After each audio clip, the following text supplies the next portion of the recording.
Jay.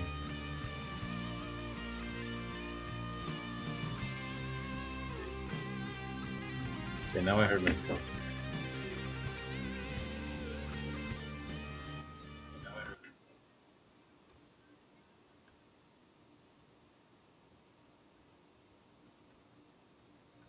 There we go. Now Nima's all big. Let's get rid of this banner.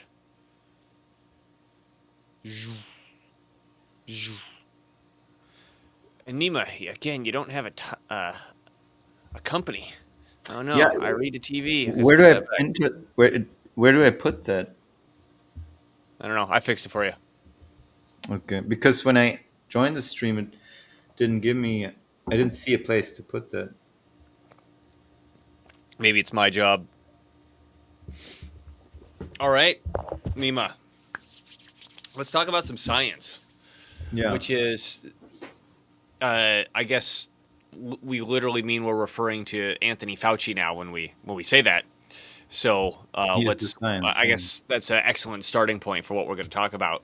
So this is Dylan Moore and Nima Majur of IRETA TV, and today we're actually going to be talking about literally science, the scientific method, and what seems to. Nima, what's a good way to put this? What seems to be the way that the propaganda mind control machine has incorporated the concept of science to make it anti-science to control your brain. How about that? Yeah, that sounds confusing enough. Good, good. Was it confusing or mind controlling? I was aiming for mind Maybe. controlling. Yeah, Dr. Jabs. Hi, John. Thanks for joining us. Dr. Jabs. Dr. Fauci. The Fauci ouchie, I heard it referred to as well. Yeah. What do you got here? Okay. So let but before we pull that up, I'm gonna hide it here for a sec. Hide. Before we pull that up, let's just kind of put this into a little bit of context because me and Nima have been having some. We always have a lot of discussions off air, but one of the ones we talk about a lot is this nonsense of everything being proliferated as scientific, that we're just supposed to believe hook, line, and sinker, that when it comes to saying, okay, well, let me go back and really apply what I understand the scientific method to be, the whole thing just, like, everything just falls flat on its face. Well, everything, let's explain what that is. And one of the big everythings are, for example, climate change or human-induced global warming from CO2 production, right?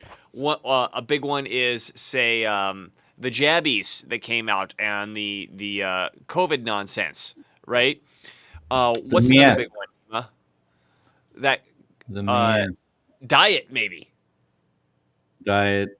Fluoride in the water. Oh, fluoride in the water. That's a great one. Gun control, which the CDC had to stick their nose. We'll get there. We'll get there. Yeah. Uh, but there are these topics that you're not allowed to question. And I mean, we've talked about the noble lie in other shows. And the noble lie is essentially, the elites get to make up something that the people have to believe because the elites understand that guides them in a direction that's good, and the people themselves aren't essentially smart enough to handle it themselves. And so we get these things that are, I mean, there's all sorts of stuff that falls under the noble lie, but what's really interesting is the stuff that falls under the scientific aspect of the noble lie. When you look at something like fluoride, right? Where, you put it in your water and it's good, makes your teeth look good. And if you question it, you're just like this crazy hobo hippie that doesn't know anything about science. If, driving your car creates CO2, which warms the earth, and it's going to kill everything on the earth. And if you question that, you're just like a redneck tobacco chewing logger that only eats hot dogs and hamburgers and light beer for his entire diet. I mean, it's just, there's certain things you're not allowed to question, and particularly when it's in the scientific realm. Fluoride hardens the brain, John Nelligan says. I've heard specifically it hardens the pineal gland. Yeah, it calcifies it. Yeah, maybe that's probably what he meant. Your third eye disappears, I guess. Right, that whole decision-making part of your brain, what chemical can we give to nullify that? So when we look at science itself, right? Okay, well, let's go along with fluoride. So my recollection is that the whole premise of the idea that fluoride is good for your teeth actually originates from some dude in like the 20s or the 1910s or something like that, who was a dentist, and he went around to these different communities in rural America and checked out their teeth, and then also did some basic chemical analysis on the water, and found out that there was one community that their teeth, although they were blackened, they were really strong, and there was fluoride in the water. There was a high level of fluoride in their drinking water, and that's enough for a hypothesis, right? Like, okay, here's an observation. That's enough to run along and make a hypothesis with the test. But that was kind of like the original basis of why fluoride may be good for your teeth. And if you read the book, The Fluoride Deception, when you find out that the real reason that there's fluoride in the water actually comes from the Manhattan Project, because fluorine specifically was needed to refine uranium. If this is new to you, let me explain this. So uranium, there's two isotopes of naturally occurring uranium, uranium-235 and uranium-238. I can never remember which one's which. I think the 235 is the stuff that's good for bombs. Okay, just quick. We're starting with fluoride then. Oh, I just went on a rant. So then let's save that for Okay. when we delve into fluoride. Let's start with what Nima's got here. Ah, no, I didn't want that one. I want this one. So, well, let the fluoride be a primer, right? Of this idea of here's scientific truth. You're not allowed to question it. Although I do have to respond to this. Sorry, John Nelligan pointed this out. Nazi scientists use it in concentration camps to dumb down and make prisoners more calm. I have heard that claim, and the claim comes from a book. I've heard it attributed to the book "The Crime and Punishment of I.G. Farben." I read the book. There's not one mention of literally. There's the word fluoride is never used in the entire book. So if someone could get me a better source than that, I'd really appreciate it. But I'm not that that's like beyond what something would happen in a concentration camp. I just haven't seen a good source that really backs that up. I've also heard about the gulags under Stalin, but yeah. I mean, of the communist, fascist, horrible things that were done, I think putting fluoride in the water was pretty low on the atrocity list. But meaning it wouldn't surprise me at all if that's what they did.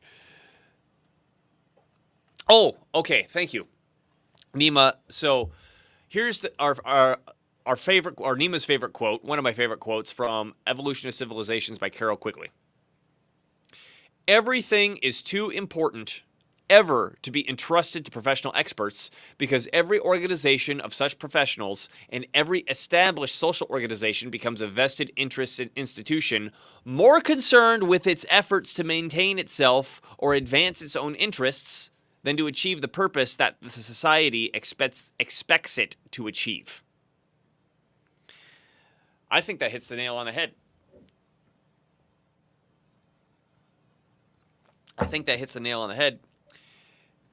And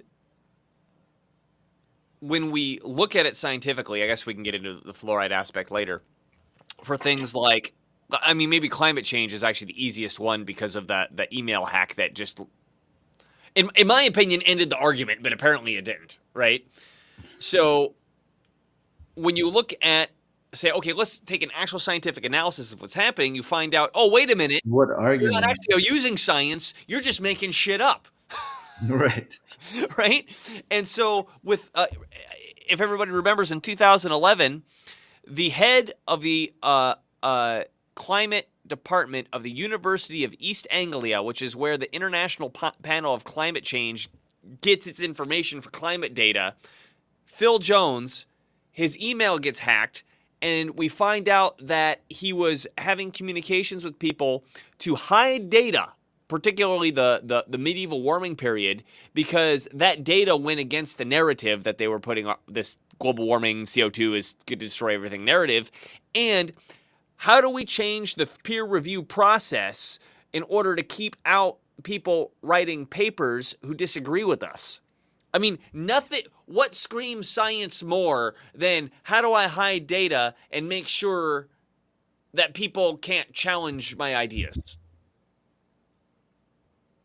Okay, so that's the one we're starting with then, or what? I don't know. I was just using that as an example. I think an easy example to show that, based on Carroll Quigley's quote here, that you can't entrust anything to experts. Here's this expert, Phil Jones, where it's like, oh, he's the expert who comes up with all the data that shows that the climate models and the science and everything looks good. And oh yeah, here's a picture of him. And then we look at his personal emails. Oh, damn it, I keep clicking the wrong button. We look at his personal emails, and he's like literally doing the most anti-scientific shit you could possibly imagine. But for some reason, it's 13 years later. 14 and years. Anthropomorphic climate change is still, not not only just as prevalent in the propaganda, policies are still made off of it. We need ESG and we need to have a neutral carbon footprint and we need more electric cars and we got to shut down the oil refineries and stop drilling gas. And even though it's I don't even know how upset to get at it. Nima. Yeah, it is very upsetting and annoying, but it's an agenda where objectives have to be justified with excuses. So it doesn't really matter, how shoddy and crappy and infantile the excuses and the stories are. As long as it can be said, here's the scientist, put a white lab coat on him or something. Here's the scientist, therefore it's authoritative. And if you question it, you're questioning. I mean, obviously you're questioning science, but it's more like you're questioning the way in which people objectively understand the universe. Right? Yeah. And I mean, talk about a powerful title or a powerful position to hold in terms of being able to shape people's narratives and shape the way people think. Yeah, I was going to get to that as well, with the invention of propaganda, or PR as it's known today. As we know, Edward Bernays, uh, the founder of propaganda, essentially, has written a book about that, and I happen to have it right here. But yeah, I'm just trying to figure out which topic we're going to start with now, because Okay. I thought we were starting with the mask story, and now Yeah. Sorry, Nima. Okay, let's go to the mask story. because that's the most recent example. So Nima this finds this situation. mask story. I was gonna pull it up here in a second. And I just thought the story was so bonkers. Not that it's surprising to us, right, that the mask mandates were nonsense and all that, but the ideological approach of the people behind that whole spin, and how they basically harassed and assaulted very credible Literally. scientific institutions, themselves being complete amateurs and idiots. But we have the story here. So so the story is how the NYT undermined mask evidence. Leaked emails reveal how scientists were smeared. Amid the storm of US election headlines in recent weeks, a snippet of news began bubbling up on social media that only a few years ago would have whipped up a frenzied media hurricane. President Biden had tested positive for COVID, blah, blah, blah. Listen to the scientists. Support the mask, Biden said at a campaign rally 4 years ago, berating Trump for not wearing a mask after he had caught COVID. So we all remember this time where you didn't wear your mask properly over your nose, and there was always some asshole somewhere telling you to pull your mask up over your nose. Those are, in my opinion, And you're gonna catch COVID. You're just gonna catch COVID if yeah, you if don't wear it's the not mask over your properly. nose. So those are, by the way, easy to sort out. The worst people in the world are those people, in my opinion, who told us all to pull our masks over our noses. But anyway, so there's this article, this email leak that has come out recently, where the debate over mask effectiveness took an odd turn last year, so that was in 2023, when ardent mask advocate Zeynep Tufekci wrote a New York Times essay claiming the science is clear that masks work. Tufekci's piece denigrated and belittled a scientific review by the prestigious medical nonprofit Cochrane for concluding that the evidence is uncertain.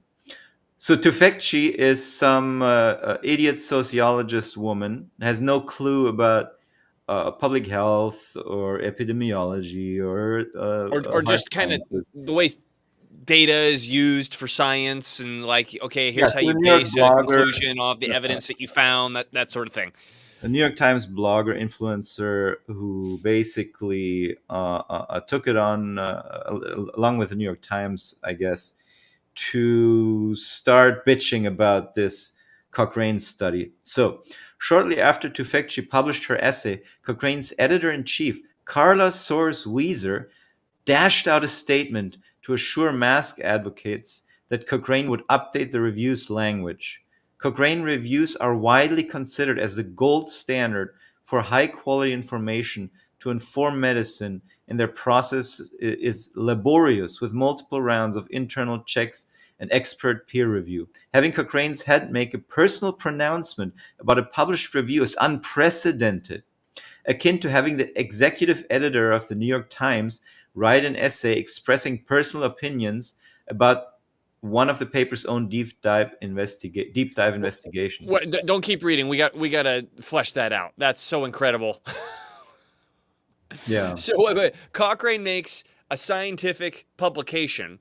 Some person at the New York Times, Yeah. with a totally bizarre name, bitches about it, and then the head Yeah. of the department at Cochrane says, "Oh, we're sorry. We'll Yeah, change." yeah. And it'll go more into detail on what Yeah. went on behind the scenes. But yeah, Carla Soares Weiser, what a disgrace for a head of a scientific organization is this person, right?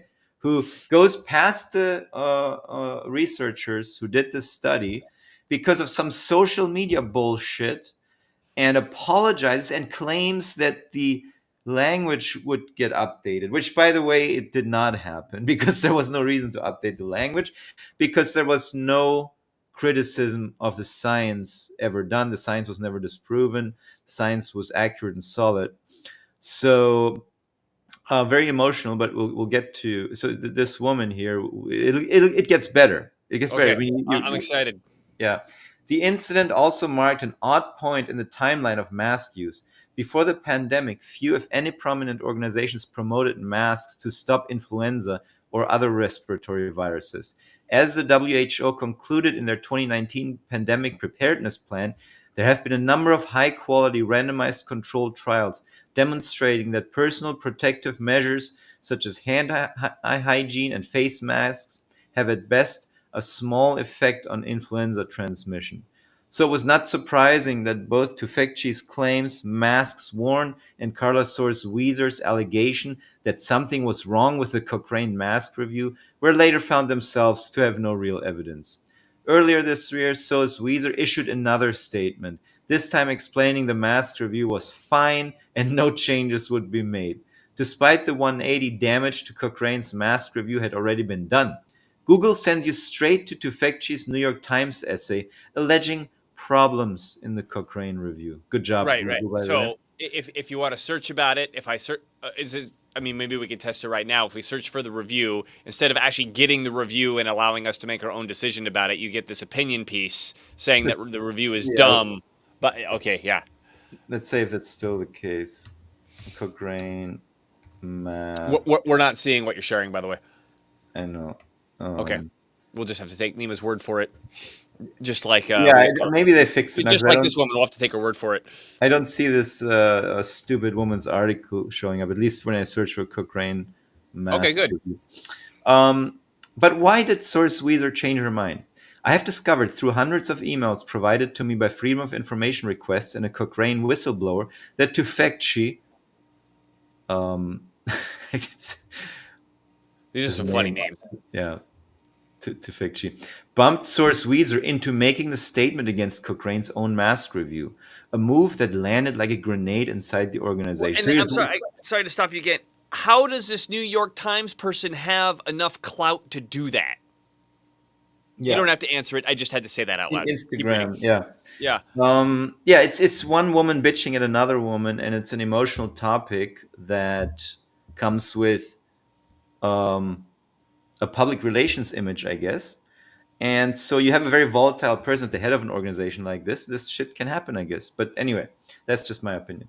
While Soares Weiser runs Cochrane, scientists with expertise in each specific subject matter write and edit the reviews. When she rushed out her statement complaining about the mask review, the review authors charged that Cochrane had thrown science under the bus by working with controversial writer Zeynep Tufekci. Meanwhile, the editor of the mask review reminded Cochrane's leadership that changes were only being considered because of intense media coverage and criticism, not because there were any problems in the review's science. Well, that's how And- science works these days, right? Yeah, Is that yeah. it's whether or not this or that happened isn't important. What matters is who bitched about it. Okay, here's my favorite sentence in the article. I had a very challenging meeting with the governing board yesterday, Source Weezer wrote a few days afterwards. I'm holding on, stressed, but okay. Sounds like a person who gives you a Facebook post of what exactly they're doing in their life every 15 It minutes and sounds makes like it as she had dramatic as possible. fields. It sounds like she had fields. Yep. Anyway, but the Hey, story Nima, doesn't. why do in an emergency do you send out save all the women first? Because they make the babies, I guess. No, because so the men can think of a solution in silence. Okay, good one. But the story doesn't end there. Because the attack by Source Weezer and Cochrane's leadership on their own mask review is illustrative of how media and political pressure undermined and suppressed inconvenient scientific conclusions during the pandemic and are still attempting to do so, the incident also raises questions about media ethics and whether Cochrane's leadership is still fit for purpose. It raises What ethics questions. and no. Okay, let's move on. When I think it Cochrane raises solutions, but go ahead. When Cochrane published their 2023 mask review, it was the seventh iteration of a process that began 18 years previously. Back in 2006, Cochrane researchers, by the way, am I pronouncing Cochrane? I hope so. Researchers raked through the scientific literature to see if they could determine what interventions could halt the spread of viruses. They found no good evidence that masks work. The scientists then updated their review in 2007, 2009, 2010, 2011, and 2020. So basically, these guys had already come to this conclusion before there was any political reason to be for or against masks. Yeah. Yeah. Yeah. Like science, you know. With Oh, all six updates, each time scouring any new peer reviewed studies, Cochrane researchers concluded the same. There's no good scientific evidence that masks work to control viruses. And each time, the scientific community yawned. Because until the COVID pandemic, nobody had conceived of a political movement to advocate masks. Not even Zeynep Tufekci. This is this Zeynep. stupid woman in 2020. Don't worry if you can't find masks. Tufekci wrote in February 2020. In a February 2020 article for the Scientific American. For non-healthcare people, washing your hands often, using alcohol-based hand sanitizer liberally, and learning not to touch your face are the most important clinically proven interventions there are. Promoting the article on X, Tufekci reiterated this point. Clinical studies show hand washing is the crucial step, not masks. But the following month, a New York Times media reporter praised Tufekci for reversing her former opinion on a March 1st tweet storm. This was followed by a March 17th essay for the New York Times that convinced the CDC to alter federal guidance to advise Americans to mask. Wait. So scroll up again. Let me. I need to digest that. But the following month, New York Times media reporter praised Tufekci for reversing her former opinion. So he's literally noticing or confirming, acknowledging that you had that opinion before. You have done a 180. I praise you for that 180. And then this was followed by a March 17th essay for the New York Times. I don't know who wrote the essay, but I guess this reversal in opinion allowed the essay to happen, which is that why is the CDC going to the New York Times for to alter its federal guidance? What? Because they're a bunch of corrupt assholes. Anyway, Okay. we also have a comment here from John Nelligan, which raises a good point, right? He says no masks should be used by overweight people or people who have allergies or sleep disorders. Okay, so this is a pretty good point that a mask is a medical device. It's a medical I was about to intervention. say the same thing. Yeah. So we had a time in 2020 and onwards where people with zero medical qualifications, zero license, were dishing out their medical advice about the application of medical devices on a grand scale without consideration for individual situations. Or This should informed be consent. something between you and your doctor, if anything. There should not be such a thing as sweeping mandates because, yeah, certain people, yeah, OSHA ruled this. Certain people don't do well with certain medical interventions. And specifically, I mean, with masks, you had a situation where suddenly the entire population was advised to inhale more CO2 than is allowed by a government regulation in many places in the world in workplace situations. And he says he was a hazmat worker. Yeah, so I know in Germany, for example, there's a maximum level for CO2 in a room for people to even be allowed to host students in the room, to do things in the room. If it exceeds that level, then it has to be evacuated because you're not supposed to inhale that much carbon dioxide. Now, with masks, we inhaled multiples of those numbers of carbon dioxide, and no shits were given about any of this. No consideration for individuals. Yeah, there were people who had to fight hard to get exemptions. I know from my wife, who's a doctor, she gave an exemption for a guy with emphysema at the time, um, to be able to not wear a mask, but you had to justify yourself in front of everyone. It was still inconvenient to do it. But yeah, good point. It's such a stupid, dumb approach to just issue these sweeping mandate and tell everyone. And we'll get there with fluoride, by the way, because I have another thought on similar thought on that when it comes to Well, fluoride. and I want to say this too on the sweeping mandates on this medical device.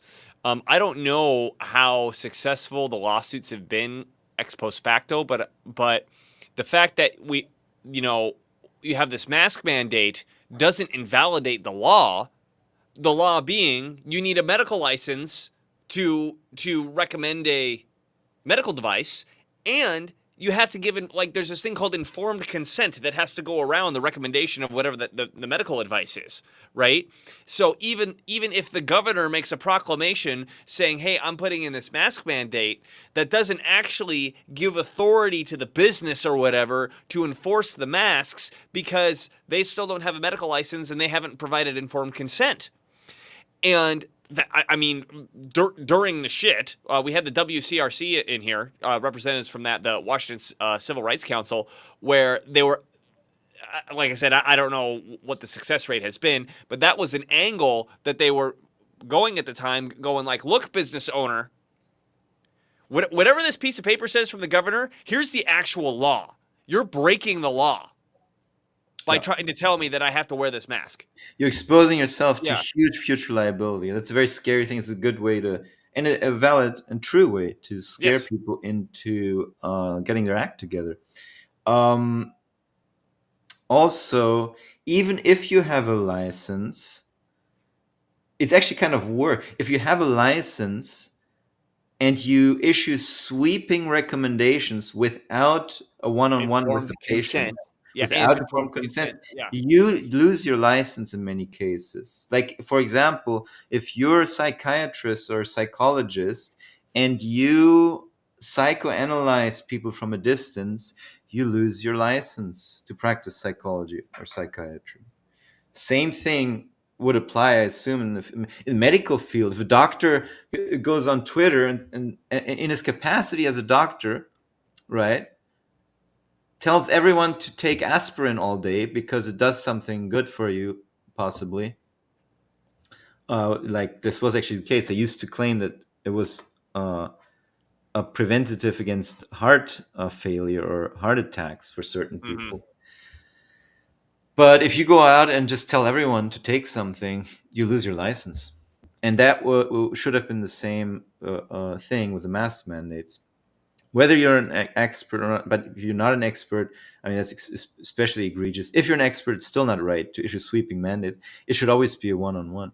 But that's what they want to get around, right? Because a one-on-one thing is annoying, right? Because I'm always for, okay, you say the speech has harmed you, then sue that person, take the person to court, and prove it in front of a jury. Right. We're not going to block that person from speaking out because you have a negative opinion of them. Take him to court and prove that they've harmed you with their speech. That's the way it usually works with incitement, all these things. In all these situations, it should always be taken back to the individual level, and it would resolve a lot of problems. Yeah, one size shoe fits all, says John.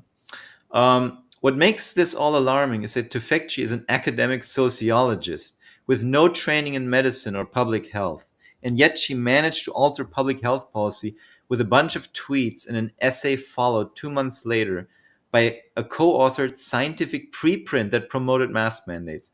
We recommend that public officials and governments strongly encourage the use of widespread face masks in public, including the use of appropriate regulation, unquote, it said. And this fact that they bring up the sociologist reminds me of the book by the Nobel Prize winning biochemist Dr. Kary Mullis, who invented the PCR testing method. He wrote in his book that sociologists, economists, PR experts, these are the people who are ruining science for you. These are the people who invalidate all of my research or end up end up using it for bad purposes. In the case of Kary Mullis, of course, he died in August of 2019, and a couple of months later they started using his PCR method to manufacture the the so-called COVID pandemic, Or by mass the data testing they everyone. needed to argue the pandemic. Yeah.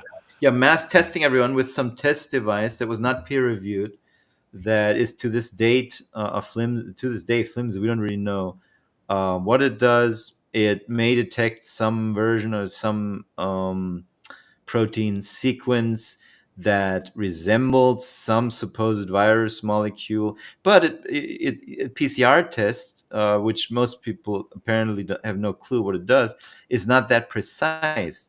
As Kary Mullis himself has said in an interview, if you enlarge the sample enough, you can find pretty much anything inside a sample. You can Right. find anything of everything in anything if you. Yeah, as long as there's one molecule. I mean, maybe it needs more than one. Maybe it needs two molecules. As long as there are two molecules in this sample, we can, and we multiply it by, or not multiply it by 50 times, but take it to the 50th power. Yeah. Yeah, There it is. talk a little bit more about that method while I pull up the panel where he says it, because Yeah. So here, I'll remove this from the scene and go like this. So with the PCR test, what it's essentially doing is it's copying stuff. So if you have a molecule and the molecule looks like whatever, well, you can't see it. It's too small. You got a sample of red stuff or a sample of white stuff. Like is what we're looking for in there or not? And so somehow I don't understand the mechanism of how this works, but you're able to say, okay, here's the thing we're looking for. Go into that sample and start duplicating that thing. And each time you duplicate it, I mean, this is how an exponential function works. If there are two molecules and you have 4, then you have 8, then you have 16, then you have 32, then you have 64, then you have 128, then 256, then 515, and 1020. No, I got the number. I got my number screwed up. But no, 516 to 1032. Yeah, I think I got it right. 2064. The point being is that at some point, as you keep doubling, the numbers get really, really big. Now, when the PCR, before people started getting hip to this in the PCR tests, is the PCR testing during the COVID pandemic was not indicating how many times the sample had been doubled. Because, like I said, if you start getting up to, we doubled it like 50 times. Like the appropriate range is something like 27 to 30. I can't remember off the top of my head. Fauci himself said that if you go past 30, then the results are meaningless. The results are meaningless because there's a molecule of something in that blood, Like whatever you're looking for, you're probably going to find it in that sample of blood or sample of saliva or whatever. And if you multiply it enough times, the sample's going to be there. So Yeah, we turned and found out that a lot of these PCR testing, they were doing it like 35 times, 40 times in some cases. So right? yeah, Of course you're going to find it. Florida really annoyed these people by requiring the inclusion of the number of cycles run in the test results, and they Yep. really didn't like that. But yeah, I just shared a video, a quick one, I guess. Yeah, I'll get it up here. I haven't really watched this one. Let's see what this one says. Okay, let me run this one. The Nobel Prize for his invention of the polymerase chain reaction, the PCR. The PCR is a method of analysis and wasn't designed to test for a virus. Mullis explains why. And with PCR, if you do it well, you can find almost anything in anybody. It starts making you believe in the sort of Buddhist notion that everything is contained in everything else, right? I mean, because if you can amplify one single molecule up to something that you can really measure, which PCR can do, then there's just very few molecules that you don't have at least one single one of them in your body, okay? So that could be thought of as a misuse of it, just to claim that it's meaningful. The PCR test can potentially find anything you are looking for, depending on how high you turn it up. And this is exactly what has been done. The official protocol given for the PCR testing of COVID-19 created a floodgate of false positives to skew the results. They call it asymptomatic because it's a lie. These people don't have symptoms because they don't have COVID-19. They do it today because they've done it in the past and always gotten away with it. 30 years ago, Anthony Fauci, head of the NIH, made a name for himself by pushing for higher doses of the deadly drug AZT, an old cancer chemotherapy too dangerous for approval, onto AIDS patients. Kary Mullis was hired to measure HIV in people's blood samples with his PCR. He was working under the premise that HIV was the probable cause of AIDS. But when he went looking for the proof, he found there was none. They just made it up. What is that paper? Who do I go to for that? And I looked around, I asked a couple of virologists at that company, and they said, no, you don't have to reference. I said, I have to reference that because I don't know where that came from. How do I know that? And it turned out that nobody knew it. And I was getting really freaked about that. That's when I first started saying, they don't know. Nobody really knows. This whole thing is a big sham. Mullis pointed out how the CDC was losing money and how the HIV-AIDS connection brought their profits back in the black, and how the men at the highest levels were all in on it. Kary Mullis knew these men were dangerous. They don't want people like me walking up and asking them those kind of questions, and they're willing to go to great lengths to prevent that.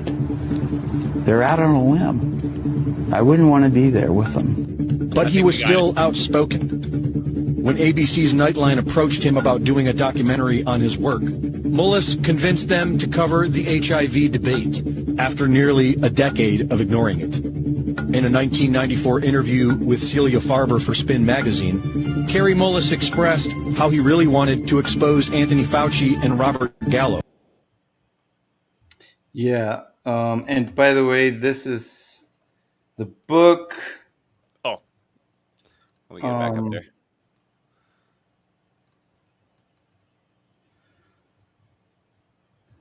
Dancing Naked in the Mind Field. Yeah, where he talks a little bit more about HIV/AIDS, the HIV/AIDS scam.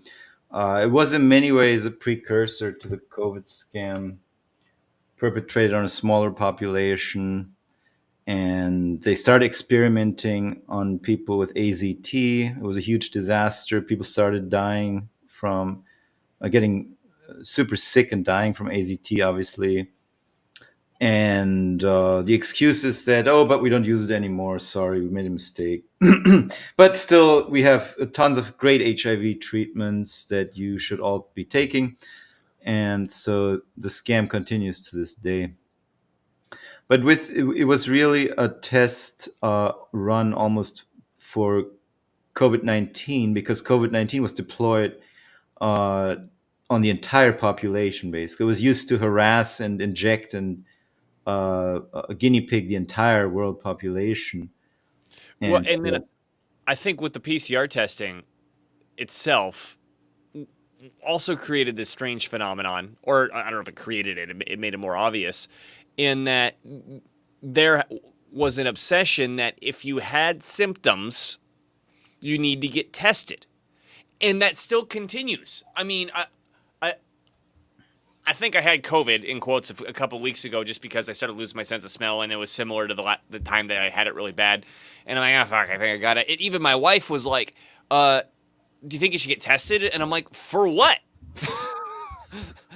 Like, and then what? Jesus Christ. what do I, if it says yes, what do I do different from not getting, like, what am I supposed to get tested for? There was this huge push. You got to get tested. You got to get tested. You got to get tested. And that's what created the data to say, oh my God, we got all these cases, whatever.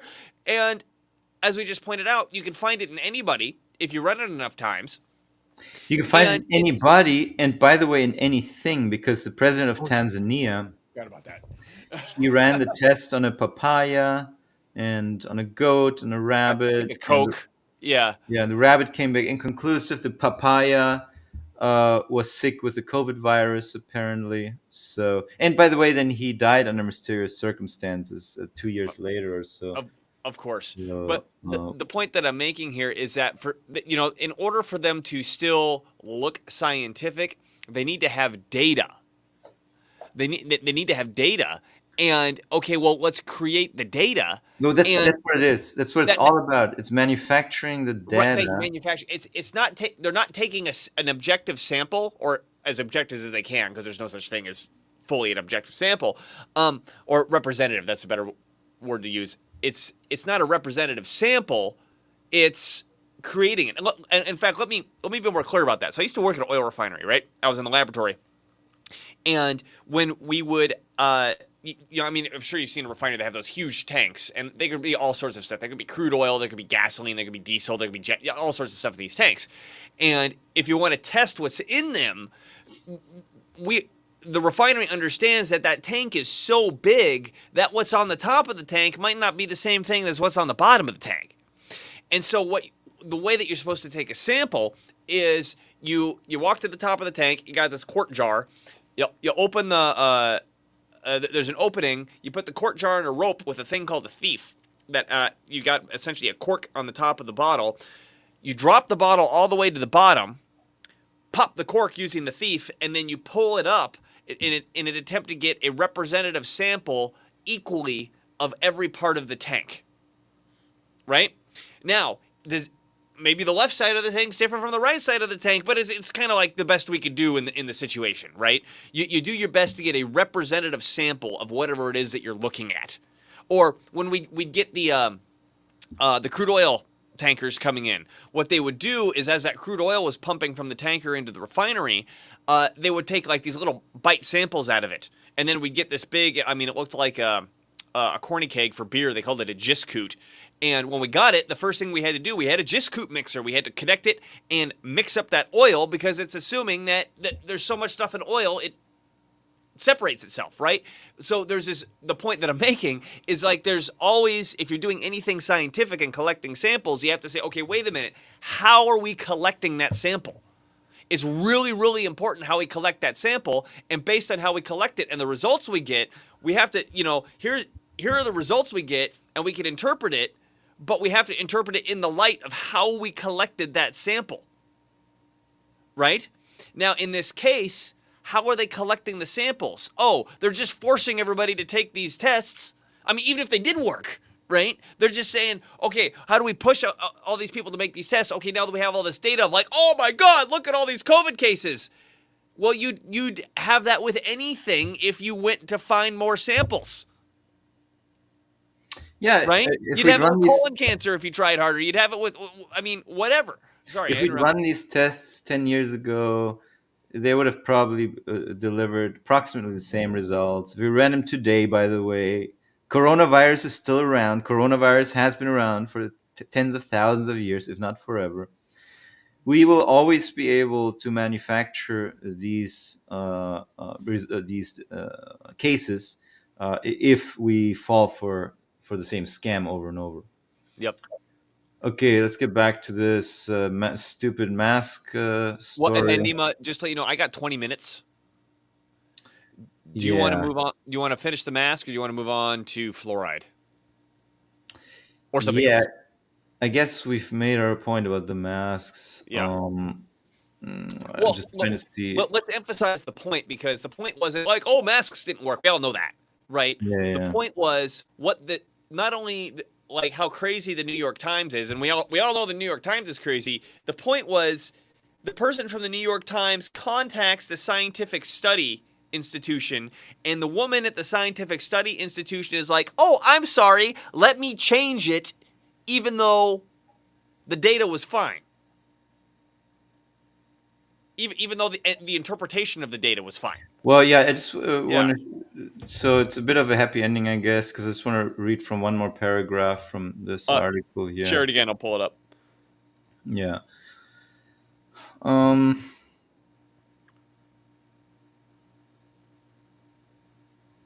By the way, just to show you kind of the mindset, this Tufekci woman who basically bullshitted these institutions into scrambling.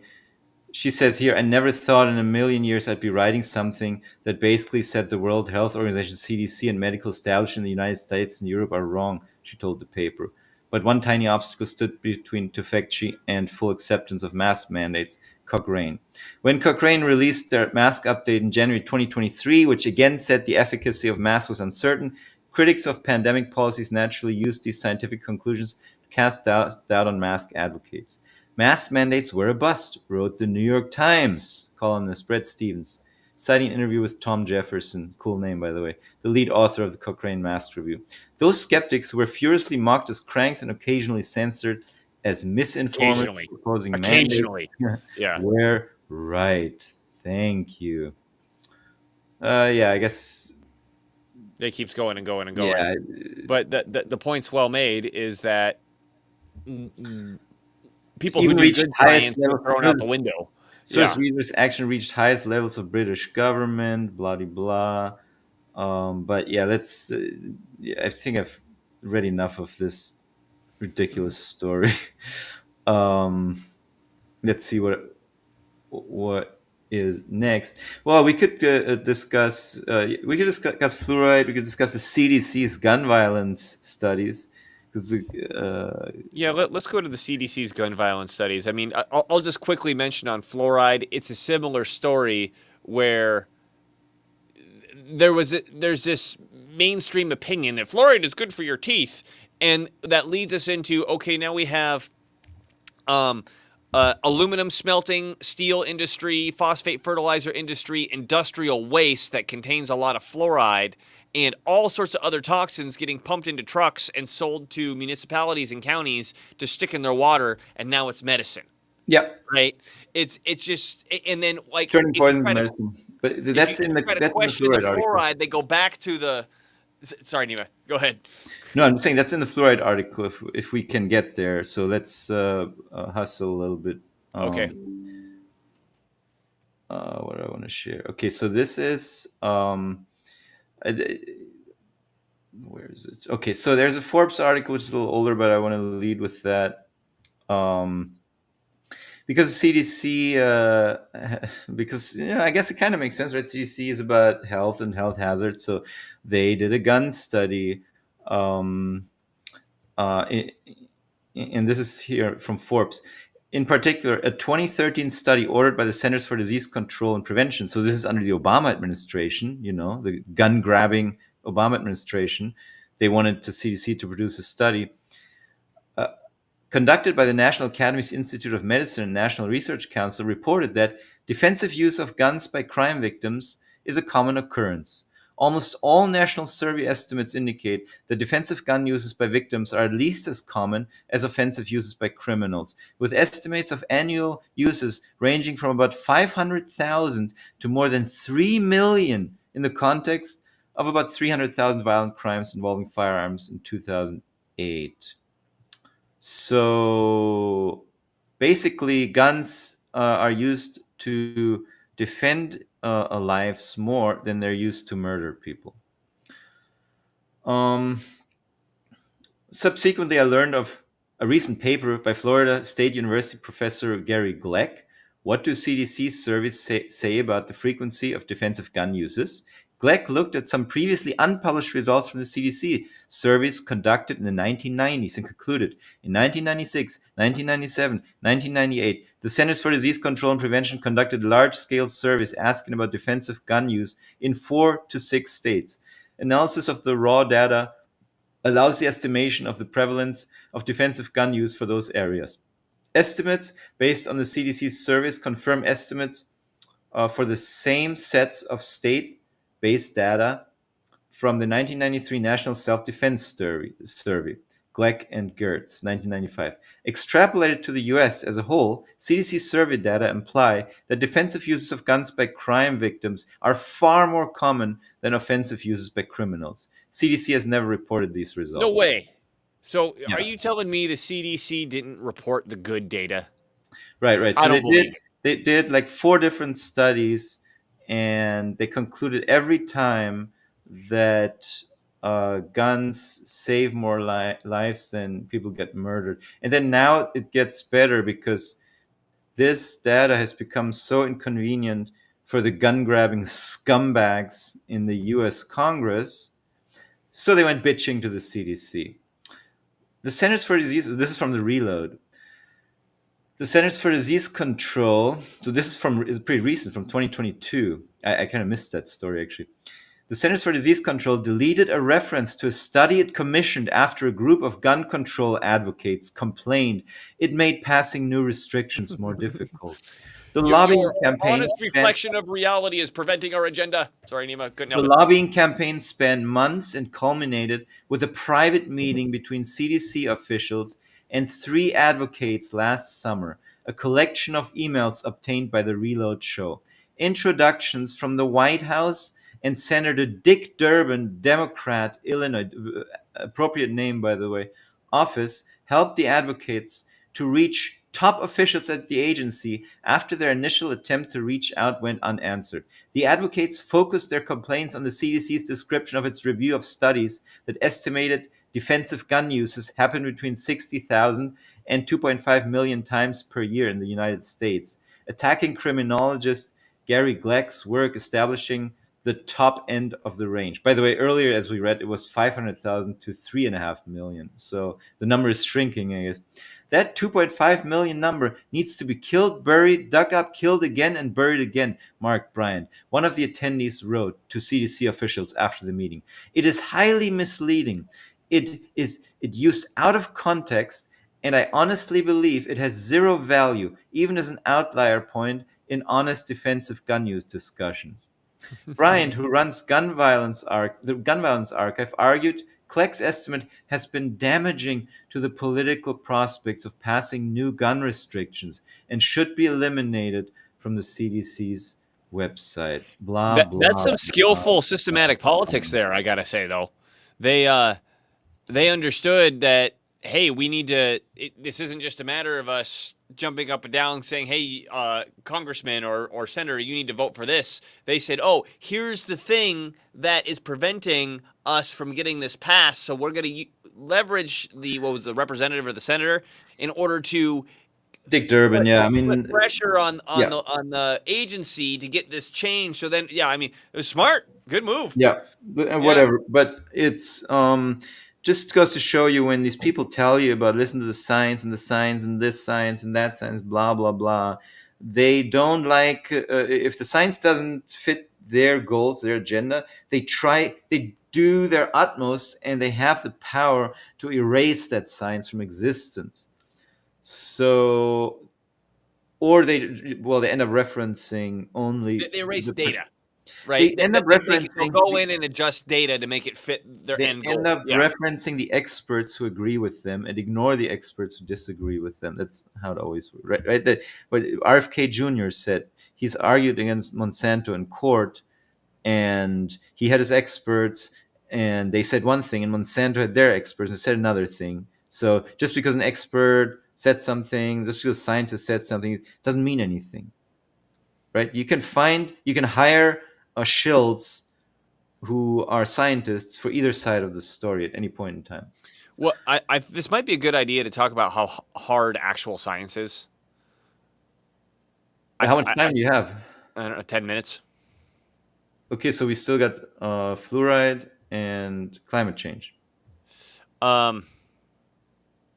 RFK Jr. for president from John Nelligan. I do want to point this out because and I've got a personal story about this. When we talk about, okay, what is the science? What is the data? It's actually so difficult because the data can be manipulated so easily, as we keep pointing out, for someone to throw their hands up in the air and they say, oh, what, all science is just junk then? When I was not junior, a freshman in college, I took an honors chemistry class. And at the beginning of our third quarter, we were put in groups and we're all given a vial of white powder. No, we did not snort it. I don't need to hear that damn joke again. We were given a vial of white powder, and throughout the course of the class, we were to do these instrumental analysis tests on that white powder. By the end of the quarter, write up a report to say, here's what we think the powder is.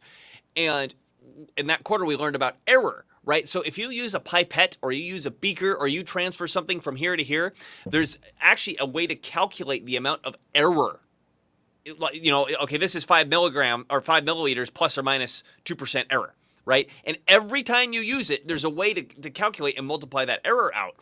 And how many times you run the test also, okay, we're going to run it once. Well, you have a ton of error versus I ran it 100 times and I came in similar numbers, so the error is lower.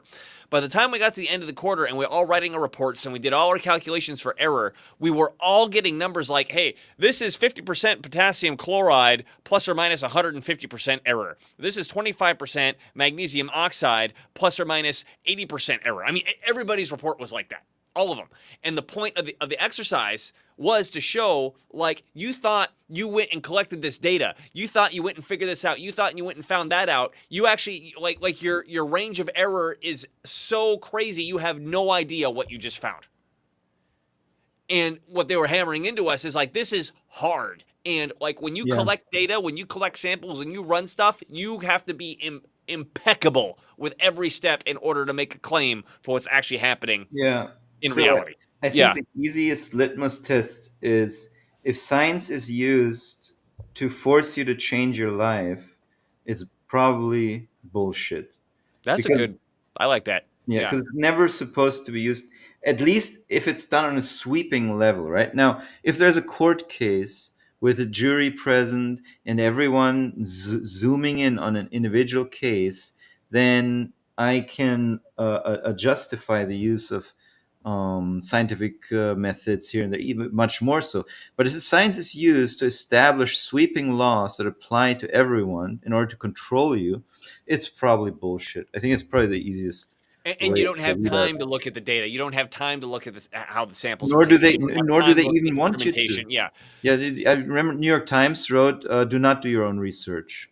Listen to the experts." Yes. During the Kufit scam. Okay, so I shared another story, which finally we're here, fluoride. So I thought it was interesting. The Guardian wrote this 20 years ago.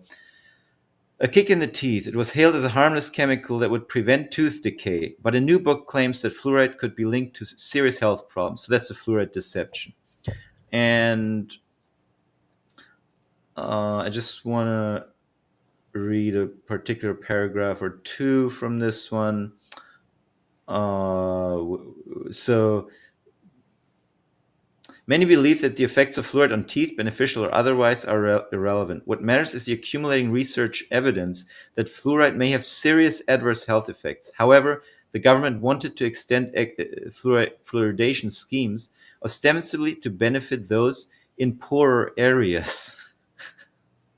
Right, who supposedly can't afford the dental care, right? Because they want you to have nice teeth, you understand? The people who carpet bomb third world countries and force inject you with pharmaceutical gene juice want you to have really nice teeth. Yes. However, the government wanted to extend fluoridations, blah, blah, blah. So it set up the York Review, so this is from the United Kingdom, to allow leading scientists to examine the issue. One of the review's conclusions in September 2000 was that there had been surprisingly little research into fluoride's harmful effects, and emphasized the need for high-quality research, specifically into the possible links between fluoride and infant mortality, congenital effects, and IQ. A subsequent inquiry into fluoridation by the Medical Research Council recommended an updated analysis of data on fluoride and cancer rates, but concluded that there's no evidence for any significant health effects on the immune system or reproductive and developmental birth effects, and no specific research is recommended, although it is appropriate to keep the area under review. But no research. Don't research it. Research should always be recommended. Right, yeah, right. I mean, it's so obviously Yeah. manipulative. No, don't look into that. It's let's not worry about that. So this is now it gets to the book, The Fluoride Deception by Christopher Bryson, and we're getting into what Dylan was talking about earlier here. In fact, in the 1930s, the very first researcher into fluoride. Oh no, here. Let's start here.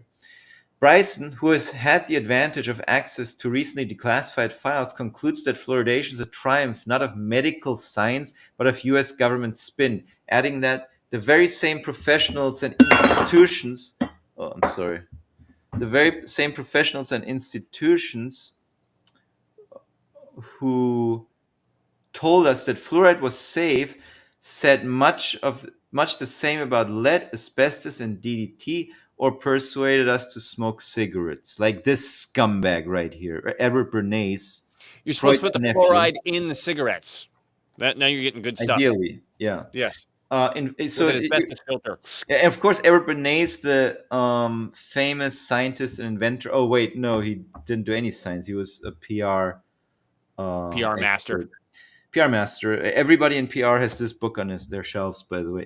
Everyone is worth their salt in PR.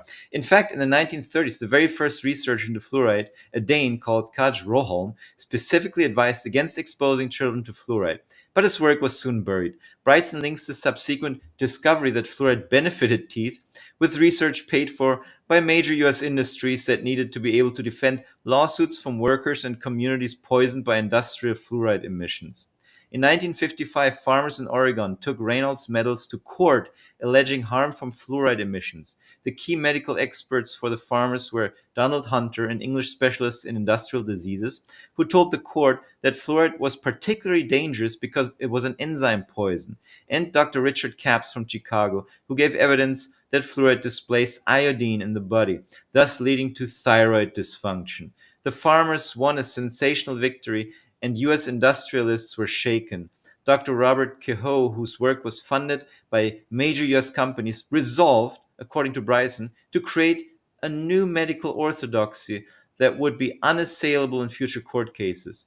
Kehoe set up an experiment with beagles, with the dogs breathing in fluoride. The results were alarming and showed that fluoride traveled rapidly from the lungs into the bloodstream, causing significant harm. Lawyers from major U.S. companies received copies of the dog study. Needless to say, it went no further. Until Bryson found it, no one knew of its existence. The drive to encourage public acceptance of fluoride was handed over to Edward Bernays, known as the father of PR, or the original spin doctor, and the man who helped persuade women to take up smoking. You can get practically any idea accepted, Bernays explained. If doctors are in favor, the public is willing to accept it, because a doctor is an authority to most people, regardless of how much he knows or doesn't know. Remember the ads from the 60s with doctors smoking cigarettes? 76% of doctors recommend Camel. Have you ever seen those hilarious ads? We don't have time to show them now, but look it up. Doctors recommending Camel. Among the things that doctors who endorsed fluoridation didn't know, according to Bryson, were that research impugning fluoride's safety was either suppressed or not conducted in the first place. See, this is the thing that they always do. There's no evidence for these claims. There's no evidence because you're not looking for it, or you're not even... Or you're suppressing it, or you're destroying it. Yeah. Or there is evidence, but you're just not looking for it. You're not looking at it, right? When one doctor reported that fluoride supplements produce harmful side effects in pregnant women, he received no funding to carry out further I think that's a big work. control we didn't talk about either, which is that you're relying on your funding in the modern scientific world, And if you can control who gets funding, you control what research happens. So fluoride became Yeah. equated with scientific progress, and those opposing it were dismissed as cranks. For 30 years, little changed, with both sides in their entrenched positions. Yet, putting fluoride in the water supply at what the Department of Health considers to be the safe level of 1 part per million would, according to opponents in the UK, appear to ignore some important considerations. First, they say it does not allow for individual sensitivities to fluoride. Second, those suffering dietary deficiencies who may be low in calcium, magnesium, and essential nutrients, in other words, the poor and those in ill health, will be more vulnerable to fluoride's toxic properties. Third, the level of fluoride in the water supply is no indication of an individual's actual exposure. Those in certain professions will take more water. And by the way, once again, we have this sweeping approach because somebody had a cool theory that industry sponsored that fluoride makes your teeth nice. We put it in the entire country's water supply because we want you to have nice teeth in your stupid face. After they lost a court case in Oregon where it was shown that the fluoride is actually incredibly toxic, super toxic. Right. And I mean, I'm supposed to run here, but I do want to point this out on fluoride. Fluorine. So fluoride is the different. It's fluorine, but with a negative charge on it. Fluorine by itself has a neutral charge. Is literally the most wicked element in the universe. Like in terms of its like rapacious viciousness for attacking anything that gets close to it, fluorine is number one. I just want to look at this one real quick. Second place is oxygen. They say that 2 of the major concerns in childhood development today could be explained by fluoride. If it interferes with the central nervous system, as some studies have shown, then that could help explain the growing prevalence of attention deficit hyperactivity disorder. Good job. Yep. Science. And that also leads to lower IQ. And yeah, this is from 20 years ago, but there's also recent studies. You can look it up. Even CNN wrote recently, in 2017. Didn't write. They referenced a study that was done, which I can just share real quick here, so we can look at that. The headline. Fluoride exposure in utero linked to lower IQ in kids, study says. Increased levels of prenatal fluoride exposure may be associated with lower cognitive function in children, a new study says. Except there have been studies upon studies, decades and decades and decades over, that show us that this messes with your brain. And yeah, where would this come from, this sudden bout of ADHD, right? I mean, it's not unreasonable to suggest fluoride. Maybe vaccines are involved, maybe all the other things that the science has come up with and that are safe and effective are doing all these things to us. Fluorine is so reactive that it was one of the last elements to be discovered because it couldn't be isolated. Like the guy who finally figured it out was able to do electrolysis on hydrofluoric acid, and when the fluoride came out, it immediately reacted with the glass that he was working with. And then he figured out, okay, I'm going to use glass that was already reacted with fluorine because that's the only thing it won't react with is something it's already reacted with. And then he found out it attacked the air. Like if there was air inside of the glass, if he was able to get electrolysis and release it into the glass, then it would just react with the air. And so it took him like years and years and years to figure out how to make glassware that could handle just holding the fluorine. See, I said fluoride the whole time, I meant fluorine. Just holding the fluorine the whole time. Are you sharing the screen? I just shared. Here. Oh yeah, this is what I found the other day. It's pretty zoomed out, but it's I mean essentially it's just going over all the, now this isn't fluorine. This is hydrofluorosilicic acid.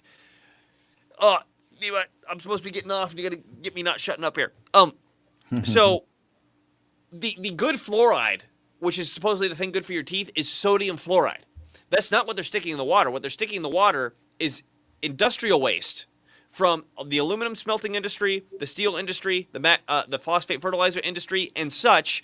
And the majority of it is this chemical, hydrofluorosilicic acid.